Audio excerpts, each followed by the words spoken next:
अच्युतं केशवं कृष्णदामोदरम्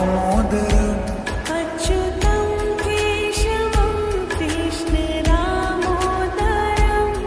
अच्युतं केशवं कृष्णदामोदरम् अच्युतं केशवं कृष्णदामोदरम् रामनारायणं जानकीवल्लभम्